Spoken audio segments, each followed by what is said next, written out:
ओम शांति।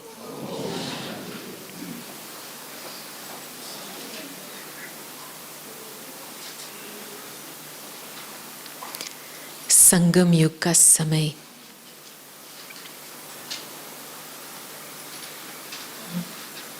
भगवान के वरदानों से भरपूर होने का समय है। संगम युग का समय प्राप्तियों का समय है।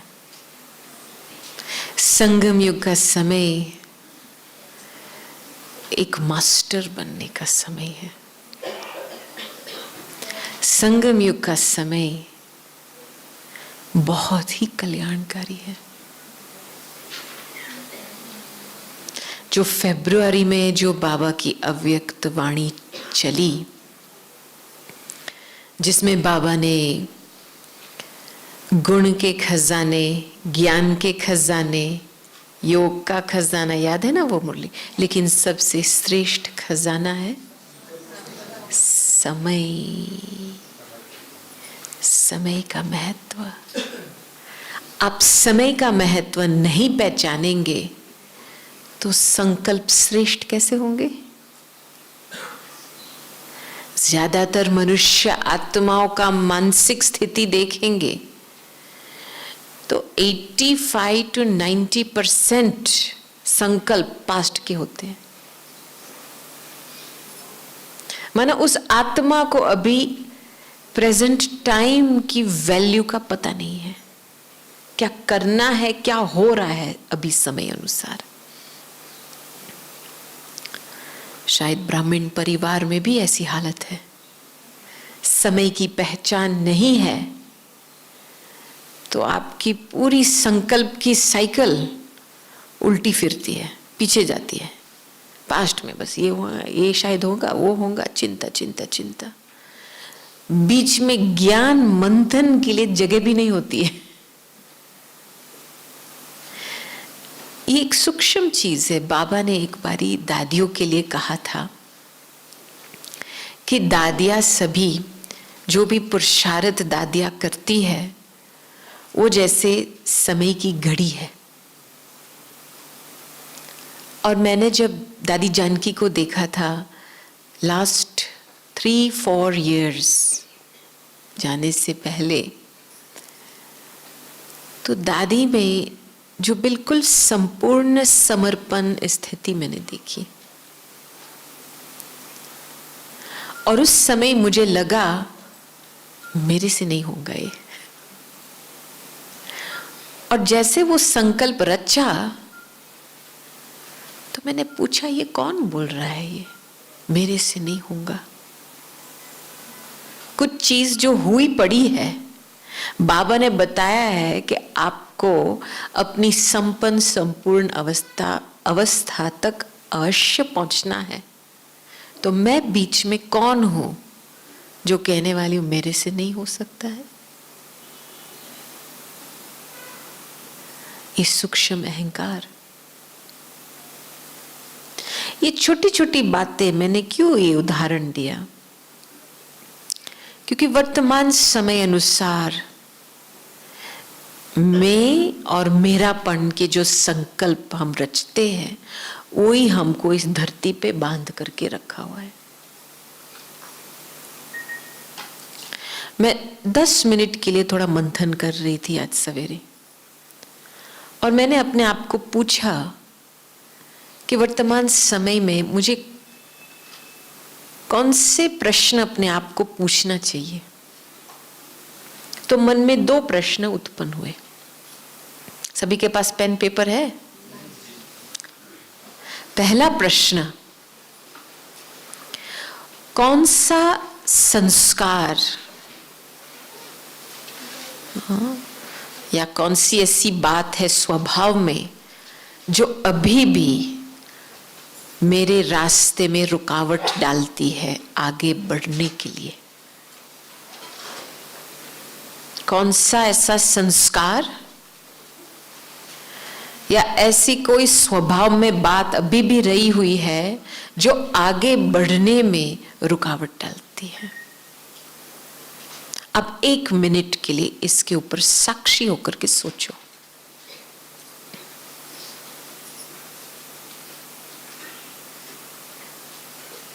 कौन सा संस्कार आगे बढ़ने में रुकावट डालती है?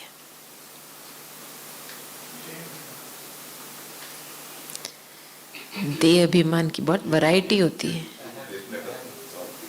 हर एक का अलग अलग संस्कार होगा। हाँ,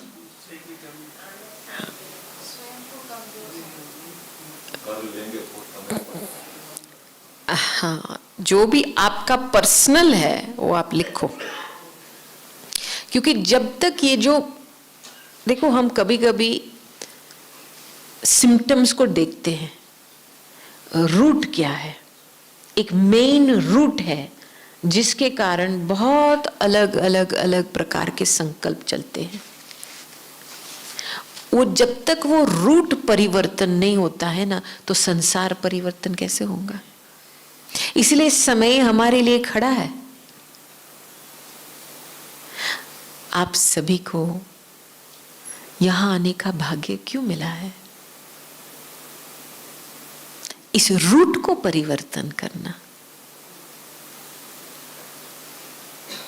और ये जो धरती है, जो बाबा, जिस धरती पे बाबा खुद अव्यक्त बने हैं, आप सोचो, आप जब रूट में जाएंगे यहां पे, तो आपकी परिवर्तन की घड़ी, परिवर्तन की जो स्पीड है, कितनी फास्ट हो जाएंगी। तो इसीलिए क्लास के बाद आज थोड़ा टाइम निकाल के एकांत में बैठो। आप घूमने के लिए नहीं आए हो, ये तपस्वी भूमि है। एकांत में बैठ करके इसके रूट में चले जाओ। भले लिस्ट लिखो, संकल्पों के लिस्ट लिखो, संकल्प से संस्कार पता चलेगा, ठीक है? और डेप्थ में जाते रहो, और फिर जब वो रूट आप टच करेंगे ना, आपको फीलिंग आए, हाँ यही है, यही मूल चीज है। फिर आप देखेंगे जब बाबा के पास जाएंगे और वो जड़ से वो चीज, आप अंदर से एक निर्णय लेंगे कि ये मेरी प्रॉपर्टी नहीं है, अभी मुझे ये नहीं चाहिए। तब फिर आपका योग लगेगा। इसको कहते हैं सच्चे दिल का योग। बैठते हैं योग में, क्या होता है? फरियाद होती है, बाबा कुछ दो, मांगनी होती है, या बैठते हैं तो ब्लैंक हो जाता है, कुछ महसूस नहीं होता है, क्योंकि दिल की जो खेत है ना, अभी तक वहां पे खेती नहीं किया है पुरानी चीजें अभी तक भरी हुई है अंदर। तो आप आए हो मधुबन में इस दिल को साफ करने के लिए। आप ये टाइम नहीं गवाओ प्लीज। मैं बहुत लोगों को देखती हूँ जाकर के इधर उधर फोटो लेते सारा टाइम। यहां पे ये बिजनेस छोड़ दो। आपको फोटो से कुछ भी प्राप्ति नहीं मिलने वाली है।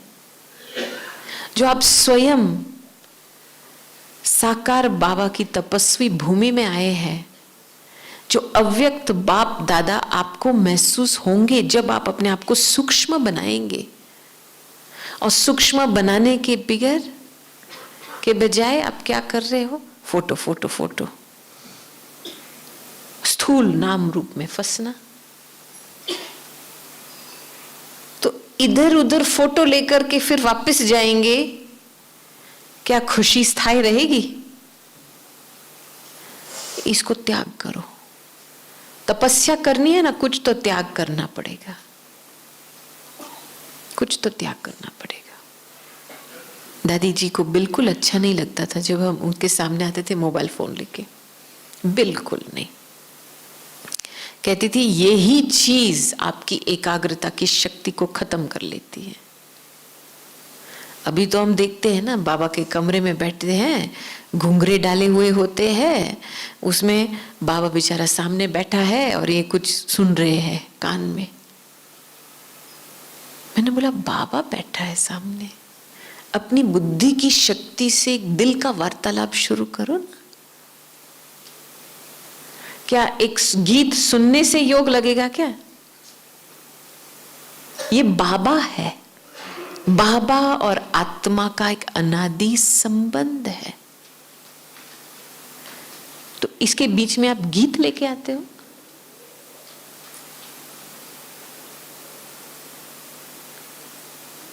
इसीलिए एकांत में बैठने का बहुत फायदा है। बाबा बाप है, बाबा माँ है, बाबा सखा है, बाबा बिंदु है, बाबा सब ब्रदर है, सिस्टर है, आपको जो संबंध चाहिए बाबा दे रहा है। लेकिन लेने वाले की बुद्धि एंगेज है, क्योंकि हम अपने आप को धोखा खा रहे हैं। अच्छा, एक गीत सुनूंगी तो योग लगेगा। आप अपने लौकिक बाप के साथ ऐसे बात करेंगे? वो तो डायरेक्ट फोन उठा करके बात करेंगे ना, थोड़ी बोलेंगे अच्छा मैं एक थोड़ा गीत सुन लेती हूँ फिर आपकी याद आ जाएगी। और ये तो सबसे अनादि संबंध तो ये है, तो उसके बीच में आप इंटरफेरेंस क्यों लेके आते हो? अपने में विश्वास रखो, ये एक अनादि संबंध है, इतनी मजबूती है इस संबंध में, असंभव को संभव बना सकती है। इस संबंध होने के कारण बाबा हम जो अपवित्र थे हमको पावन बना देते हैं इस संबंध होने के कारण। तब सोचो कितनी मजबूती है इस संबंध में, कितना विश्वास रखना चाहिए। हुआ पड़ा है, ऑलरेडी है। तो बीच में जो छोटी मोटी हद की बातें आपने डाल दी, अभी इसको त्याग करो, निकाल दो सारी चीजें और साइलेंस में साक्षी दृष्टा होकर के आत्मिक स्मृति में बैठ करके बाबा को साथी बना दो। और ये पहला प्रश्न पूछो अपने आप को, कौन सा संस्कार आगे बढ़ने में रुकावट डालती है? दूसरा प्रश्न कि वर्तमान समय जो कर्मों की मशीनरी है वो बहुत ही तेज स्पीड से चल रही है, बहुत फास्ट स्पीड से चल रही है, क्योंकि यही है लास्ट जन्म। इसके बाद तो आगे कुछ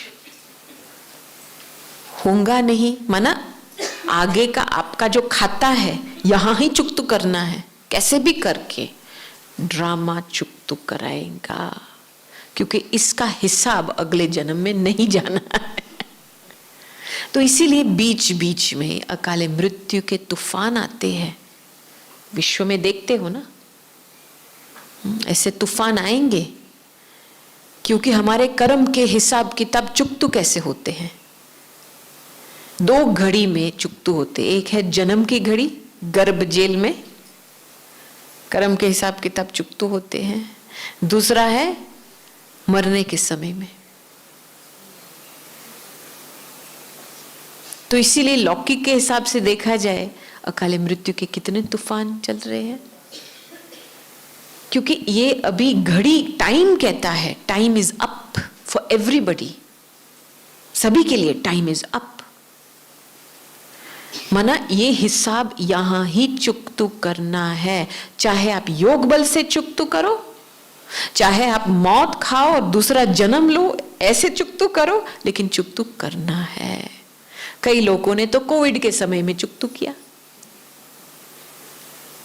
ठीक है, लेकिन जब तक वो संस्कार परिवर्तन नहीं हुआ तो दूसरा जन्म भी लेना पड़ता है, दूसरे जन्म में भी गर्भ जेल में चुकतू करना पड़ता है। तो वर्तमान समय अनुसार मुझे अपने आप को पूछना है तीव्र पुरुषार्थ द्वारा मैंने कहां तक मेरे कर्म के हिसाब किताब चुकतू किए हैं। तीव्र पुरुषार्थ द्वारा कहां तक कर्म के हिसाब किताब चुकतू की है।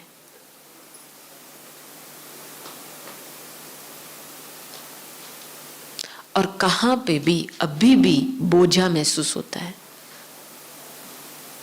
ये निशानी है।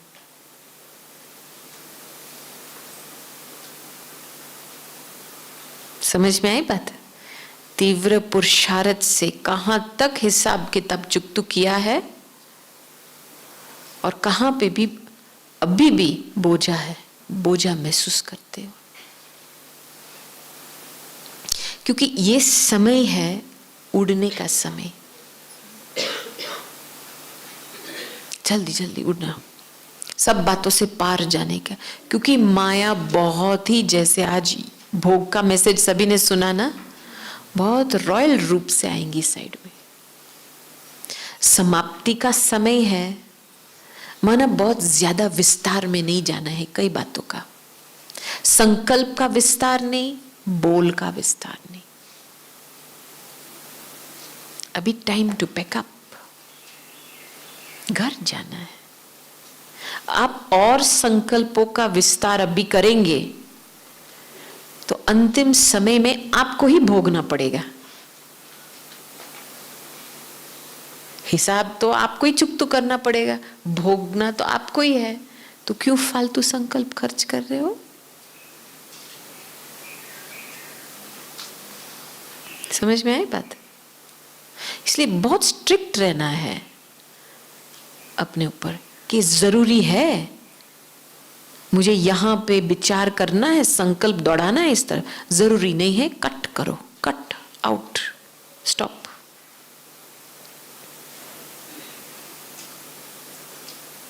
देखो, लौकिक दुनिया में जिनके पास ज्ञान नहीं है, बाबा नहीं है, वो तो समझते हैं अपने मन अनुसार चलते हैं। जो मन में भावनाएं आई बस वही करना है, इच्छाएं पैदा हुई उस अनुसार चलते हैं। ज्ञान या श्रीमत के आधार से नहीं चलते हैं। अंदर की भावनाएं जैसे जो कर्मेंद्रिय जहां भी लेके जाती है, जो फीलिंग उत्पन्न करती है, वहां भागते हैं। और हमारे पास श्रीमत है, बाबा है। श्रीमत एक फिल्टर होता है। फिल्टर क्यों रखते हैं? सफाई के लिए ना। एग्जैक्टली, जो किचड़ा है उसको निकालने के लिए। तो जब भी हम श्रीमत का एक फिल्टर डालते हैं बुद्धि में, तो मन में जो किचड़ा निकलता है उसकी सफाई होती है। इसलिए हर एक बात जो मन में आती है, पहले श्रीमत के साथ, श्रीमत के फिल्टर थ्रू इसको डालना है। समझ में आई बात? वो उस दिन दीदी बोल रही थी भोग के समय में, बाबा की वाणी चली थी 2 दिन पहले। बाबा ने बताया कि हर घड़ी में आप श्रीमत लो। ऐसे नहीं कि वो विक्रम करो फिर बाद में श्रीमत लो। बताया था ना शशि दीदी ने कि बस इन्होंने शादी कर लिया बिना पूछ के। शादी करने के बाद दोनों के बीच में बनता नहीं है, फिर बाबा के लिए मैसेज पूछ रहे हैं। अरे कमाल की बात है। तो हम अपने मन अनुसार चलते हैं, राय नहीं लेते हैं। गलती होती है, उसके बाद हमको मदद चाहिए, टू लेट। विदेश में एक लॉ है, उसका नाम है मर्फीज लॉ। मर्फीज लॉ क्यों? ये लॉ सिंपल है कि जो चीज बिगड़ी है, अब जिस रास्ता का पकड़ा है, उल्टा रास्ता पकड़ा है तो उल्टा ही होगा उसका नतीजा। आपको उस रास्ते में ही चलना पड़ेगा, भोगना पड़ेगा। No choice. What has gone wrong must go wrong, will go wrong, has to go wrong. क्योंकि आपने उल्टा पगला डाला। एक बारी उल्टा पगला डाला ना, आपको वही रास्ता पकड़ना पड़ेगा। तो सोचने से पहले बोलने से पहले और कर्म करने से पहले श्रीमत का फिल्टर लगाओ। और जो चीज जरूरी नहीं है फेंक दो ना। उस समय उस सोच को क्यों एंटरटेन करते हो? जरूरी नहीं है। जब दादी जी लंदन आए थे जून 74 में, बाप दादा ने दादी को एक ही डायरेक्शन दिया था, मिनी मधुबन बना दो। और वो समय में इंडिया में तो सेवाओं की वृद्धि हो रही थी, 300-400 क्लास में बैठे थे, और लंदन में आओ 3 या 4 स्टूडेंट। तो कोई आम आदमी होता तो सोचता, अरे मुझे यहां क्यों भेजा है, कुछ है तो नहीं यहां पे। अभी दादी ने यह भी संकल्प एंटरटेन नहीं किया। इस संकल्प को श्रीमत के फिल्टर थ्रू रखेंगे, आवश्यकता है नहीं।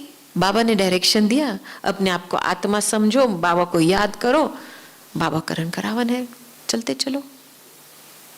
अभी ये ज्यादातर सोचने की क्या आवश्यकता है? अरे यार तो 3-4 स्टूडेंट है, मैं क्या करूंगी, कैसे सेवा बढ़ेंगी, और क्या आपको किसने परमिशन दिया है ऐसे सोचने के लिए? समझ में आई बात?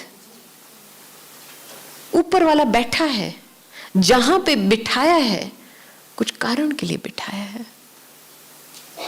ये फालतू संकल्प बंद करो। श्रीमत क्या कहता है? 70% आपके संकल्प वहीं ही रुक जाएंगे, मैं आपको बताऊं, वहीं ही रुक जाएंगे। हाँ? तो इसीलिए अभी वर्तमान समय अनुसार बाबा बहुत मैसेजेस में, जो भोग के मैसेजेस आ रहे हैं, मैं ये शब्द तीव्र पुरुषार्थ बार बार सुन रही हूं। और मुझे याद है एक बारी अव्यक्त बाप दादा के सामने बाबा ने एक बहुत अच्छी डेफिनेशन दी थी तीव्र पुरुषार्थी का।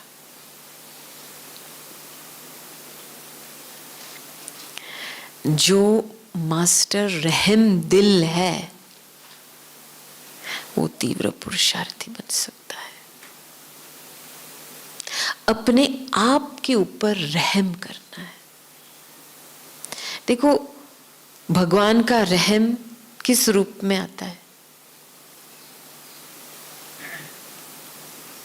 आपको भगवान की रहम, बाबा की रहम किस रूप में मिलती है? किस रूप में मिलती है? पढ़ाई, प्रैक्टिकल ज्ञान। बच्चे आप ये हो, ये नहीं हो, बच्चे ये करना है, ये नहीं करना है। कितना रहम कर रहा है बाबा हमारे पर। बाबा गाली तो नहीं देता है, तुम क्यों परिवर्तन नहीं होता है, मैंने तुमको कितनी राजाई, इतनी अच्छी राजाई दी, कहां गवाई ऐसे तो नहीं बोलता है ना। और कितनी बारी हम प्रॉमिस करते हैं बाबा को, कितनी बारी वो प्रॉमिस टूटता है, फिर भी बाबा नाराज होता है। रहम दिल होकर के क्या करता है? अच्छा बच्चे उसको भूल जाओ, फुल स्टॉप, आगे बढ़ो, ज्ञान देता है ना। तो वो रहम हमको अपने ऊपर करना है ना। फुल रहम चाहिए, ऐसे नहीं आधा आधा। जो हुआ सो हुआ, मैं जो हूं, जैसी हूं, उसकी हूं। उसने मुझे इस हालत में अपनाया है, तो मैं कौन हूं जो मैं खुद अपने आप को एक्सेप्ट नहीं कर सकती हूं? अपने अंदर अभी भी मैं नुक्स निकालती रहती हूं, या गिल्टी महसूस करती रहती हूं, या नालायक समझती हूं। ये बुद्धि की लेजीनेस है। You understand? कमजोर संकल्प में जाना माना बुद्धि की आलस्य है, अलबेलापन है।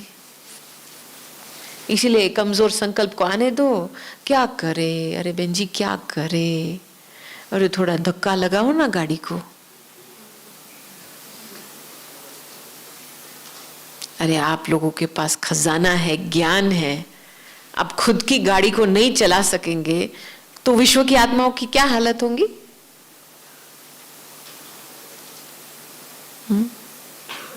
इसीलिए फुल रहम माना। आप सोचो, बाबा ने बहुत बारी बताया है, बच्चे अपनी कमी निकालो, भर लो, जो लेना है बाबा से ले लो। तो एक बारी हमने दादी जानकी को पूछा था, वॉकिंग लेके गई थी, तो मैंने दादी को पूछा, दादी आप प्लीज मुझे मेरी कमी बताओ। हिम्मत चाहिए ऐसे प्रश्न पूछने के लिए। तो मैंने बोला, दादी प्लीज मुझे मेरी कमी सुनाओ। तो दादी ने फिर मुझे ऐसे देखा कि मैं क्यों तेरा काम करूं, बात तो सही है, वो क्यों मेरी खिचड़ी में जाकर के मेरा काम करे। हाँ, मैंने बोला हाँ ये राइट बात है दादी। फिर थोड़े आगे बढ़े पैदल होकर के, फिर मैं अच्छा दादी तो मैं अपनी कमजोरी को कैसे महसूस करूं। दादी ने बहुत अच्छा जवाब दिया, कहती है साइलेंस में बाबा के साथ बैठो और देखो कौन सी ऐसी बात है जो अभी भी बाबा से दूरी महसूस कराती है। कौन सी ऐसी बात है, साइलेंस में बैठ करके देखो कौन सी ऐसी बात है जो अभी भी आपको बाप से दूर लेके चली जाती है। ये रहम दिल का जवाब है। दूसरा कोई होता तो क्या बोलता, आईने में देखो ना, शिकल को देखो ना, या और क्या बोलते हैं आपके प्रति वो देखो ना। क्रिटिकल होते हैं ना लोग। रहम माना जो बाबा की दृष्टि है, जो बाबा के बोल है, जो बाबा के महावाक्य है, वो पहला रेफरेंस पॉइंट है, क्योंकि वो ही सत्य है। जब बाबा वाणी में वाणी चलाते हैं और बाबा बच्चों के साथ चिटचैट करते हैं और कहते हैं बच्चे आप वही आत्मा हो, 84 जन्म वाली आत्मा, तो क्या आपको उस समय महसूस होता है, या सोचते हो शायद टीचर बहन के लिए ही होगा। रहम क्या है कि ये जो रियलिटी बाबा बता रहा है वो मेरी रियलिटी है। इस आत्मा में वंडर की बात है, 84 जन्म का रिकॉर्ड भरा हुआ है। 84 जन्म लिए हैं, 84 शरीर छोड़े हैं। कितनी ताकत है, और एक एक जन्म में कितने संबंध संपर्क में आए हैं, एक एक जन्म में कितनी वैरायटी अनुभव हुई है। तो ऐसी आत्मा को क्या टाइटल देंगे, क्या टाइटल देंगे उसको? हाँ, हीरो पाठधारी। और क्या टाइटल देंगे? हाँ, अनुभवी मूर्त और बेहद और पूर्वज आत्मा और मास्टर सर्वशक्तिवान। क्या नहीं किया है?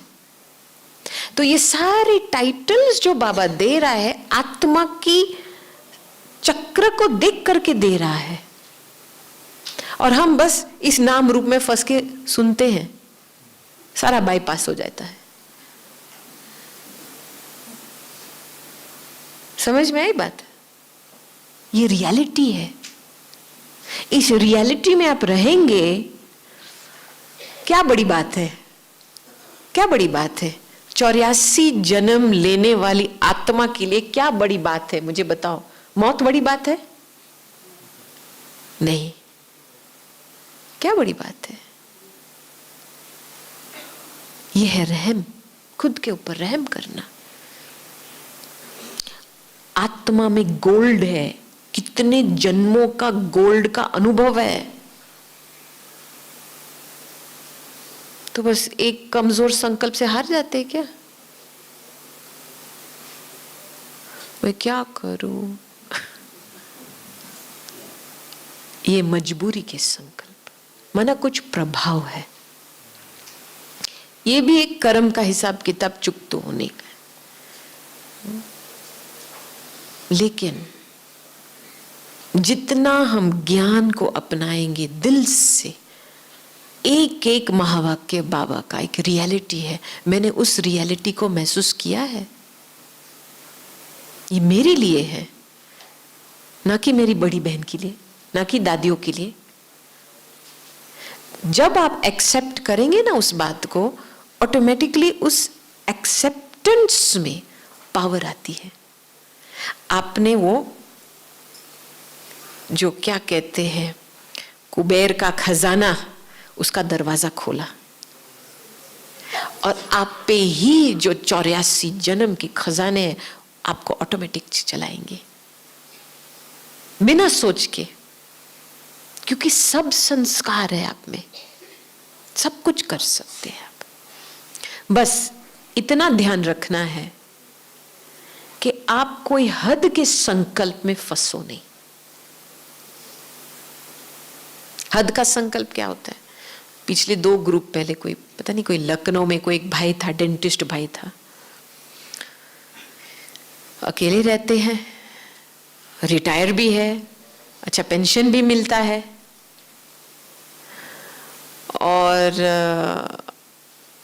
कहता है और मुझे आलस्य होती है, मैं अपना खाना नहीं बनाना चाहता हूं। मैंने बोला आपको पता है ना बाहर का खाना खाने का नतीजा क्या है? आपकी मानसिक स्थिति ऊपर नीचे होंगी, मानसिक स्थिति ऊपर नीचे होंगी, बाहर का प्रभाव आएगा, योग कैसे लगेगा? योग नहीं लगेगा तो पाप कैसे, विकर्म कैसे विनाश होंगे? तो आपको और ही भोगना पड़ेगा, बीमार होकर के भोगना पड़ेगा।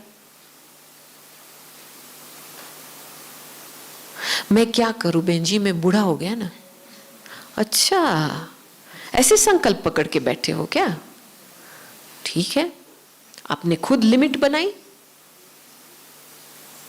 ब्रह्मा बाबा ने किस उम्र में शिव बाबा की प्रवेशता हुई, और उसके बाद कितनी बेहद की सेवा हुई। क्या ब्रह्मा बाबा ने खुद के लिए बोला मैं बूढ़ा हूं? कभी दादी जान की इसके मुख से सुना है मैं बूढ़ी हो गई हूं? तो ये क्या लिमिट बैठ करके, क्या लिमिटेड थॉट, बस हम रिटायर्ड है, बहुत किया। अरे लाइफ बिगिंस आफ्टर 60 आफ्टर 60 माना 10 गुना और करना है। ऐसे नहीं लिमिटेड संकल्प होकर के साइड में बैठ जाना है, सो जाना है। दादियों का एग्जाम्पल देखो, बाबा खुद बाबा का एग्जाम्पल देखो। तो ये जो सारे हद के संकल्प जो हम पकड़ के बैठे हैं ना, वो ही हमको, हमारी गाड़ी को धीरे कर देती है। वो पुरुषार्थ का जो रफ्तार, जो तेज होना चाहिए, बिल्कुल ढीला हो जाता है। इधर उधर इधर उधर बस चलते हैं ना। और खुशी भी ऐसी, कभी खुश कभी गम, कभी खुश कभी गम। संगम युग का समय ये है कि आप जो बनना चाहते हो आप बन सकते हो। सवेरे मुरली के समय जब बाबा की वाणी को सुनते हो तो क्या फीलिंग जागृत होती है खुद के प्रति, क्योंकि बाबा इतनी ऊंची दृष्टि से देख करके महावाक्य चलाते हैं। बाबा तो बाप के रूप में बोलता है, टीचर के रूप में बोलता है, गुरु के रूप में, कभी कभी माँ के रूप में, कभी फ्रेंड के रूप में, अलग अलग संबंधों से, लेकिन ऊंची दृष्टि रखी है बच्चों के लिए, इसलिए करेक्शन दे सकता है ना, प्यार है ना।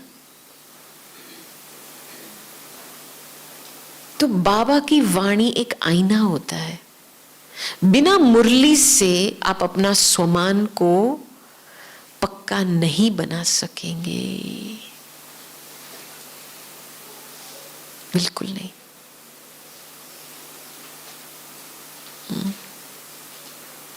तो बाबा खास करके तीव्र पुरुषार्थ का अंडरलाइन, रहम दिल बनो,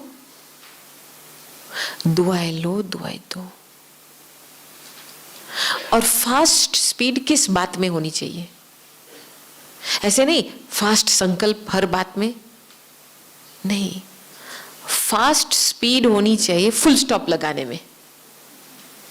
समझ आई बात? कितना जल्दी फुल स्टॉप लगा सकते हो आप? कितना जल्दी फुल स्टॉप लगा सकते हैं? अच्छा, ट्रायल करे, ट्रायल करे। हाँ, चलो 1 सेकंड में फुल स्टॉप।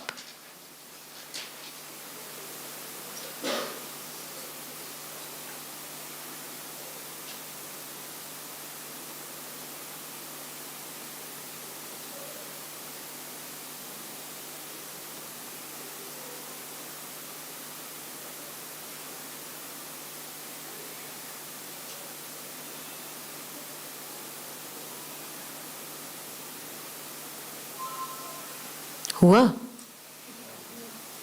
संगठन में बैठे हैं, संगठन का सहयोग मिल रहा है।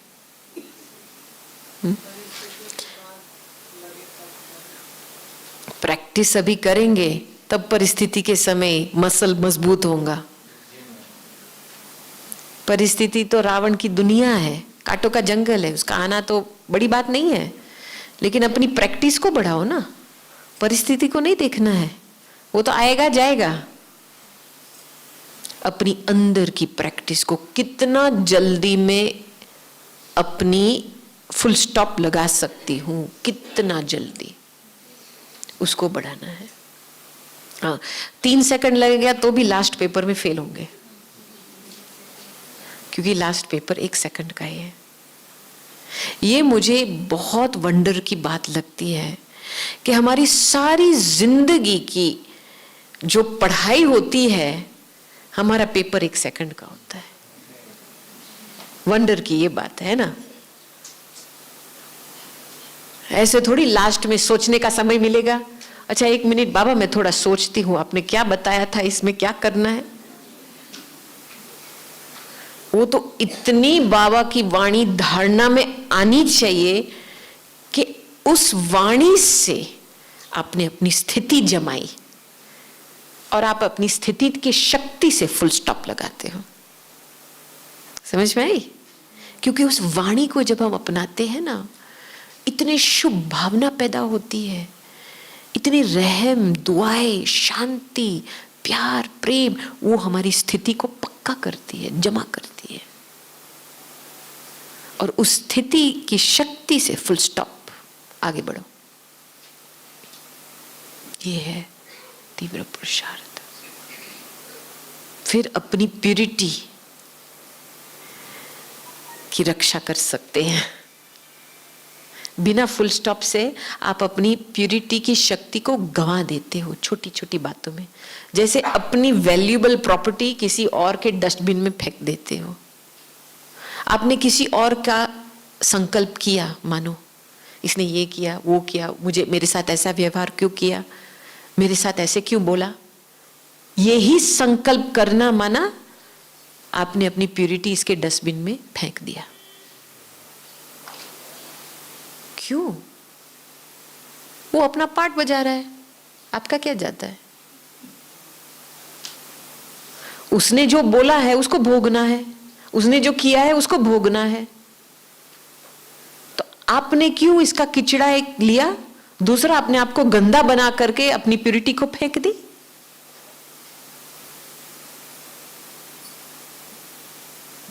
कई बारी सेवा के फील्ड में होती है बातें। हम दादी के पास आते थे ना, दादी हमारे संकल्प को करेक्ट कर, ऐसे नहीं सोचना है, इस सोच को बंद करो, फेंक दो। देखना है कि ये सोच मेरी प्यूरिटी के प्योर आत्मा बोल रही है, सोच रही है, या अभिमान वश संकल्प आ रहे हैं। अपनी खुद की प्यूरिटी की वैल्यू रखो। अभी तो दुनिया में अभिमान का, अहंकार का बहुत वैल्यू है, ओपिनियन का वैल्यू, मेरे सोच, मेरे विचार के वैल्यू, मैं जो बोलूं वो होना चाहिए। लेकिन है तो कुछ भी नहीं इसमें। और हमारा इतना गुप्त खजाना है, अनादि खजाना है। Purity is my original property, मेरी ताकत है। Don't mess with your purity.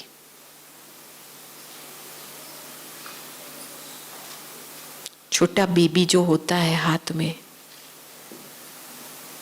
आप इसको गंदगी में फेंकते हो क्या बार बार? तो आत्मा, इसकी आदि अनादि स्वरूप इतनी स्वच्छ है, प्योर है, इसको बार बार में डस्टबिन में क्यों फेंकते हो?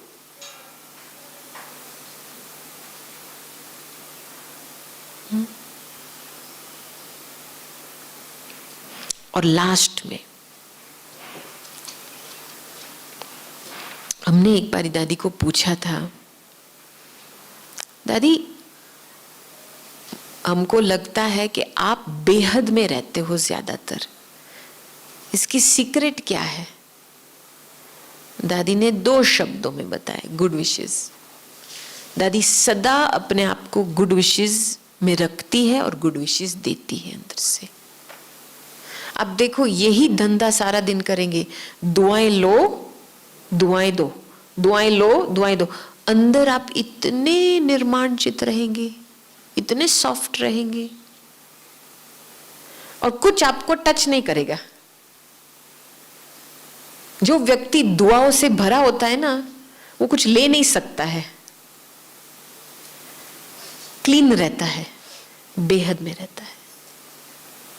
मुझे बहुत अच्छा लगा और मुझे बार बार बीच में बस यही करना है, जो भी होता है दुआएं लो दुआएं दो, दुआएं लो दुआएं दो, दुआएं लो दुआएं दो।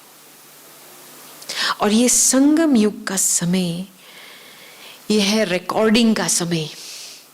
जो आप कर रहे हो सारे चक्र के लिए अभी से रिकॉर्ड हो रहा है, तो क्यों बेस्ट ना बेस्ट रिकॉर्डिंग ना करें? अभी तो जूम धाम का समय है ना, सभी रिकॉर्डिंग क्लास रिकॉर्डिंग करके भेजते हैं, फिर थोड़ा क्लास रिकॉर्ड करके देखते हैं अपने आप को पिक्चर में, कैसे बोला, कैसे देखती हूँ, ठीक है, वो चेकिंग तो होती है ना हद में। तो हमारी तो बेहद की रिकॉर्डिंग हो रही है। अभी आप सोचो, सवेरे के समय जब आप उठते हो, अमृत वेले के समय, बाबा तो जगाता है, बाबा अपनी ड्यूटी कर लेता है, लेकिन उस समय कौन सा संकल्प उठता है? हाँ, और 5 मिनट बाबा, और 5 मिनट ले ले ना। हाँ हाँ बाबा, गुड मॉर्निंग, ओम शांति। लेकिन ये नहीं देखते हो कि आप इस घड़ी को मिस करेंगे तो अनादि काल के लिए आपका ये मुलाकात मिस होगा, अनादि काल के लिए। कल्प कल्पांतर आप वो चांस मिस कर लेंगे।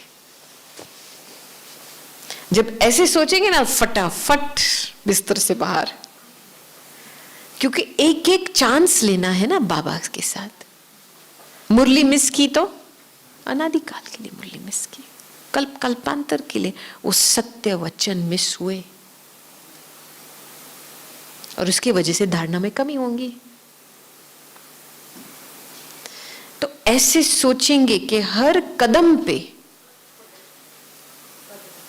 एक कल्प कल्पांतर का रिकॉर्डिंग हो रहा है, तो बहुत सावधानी से कदम रखेंगे।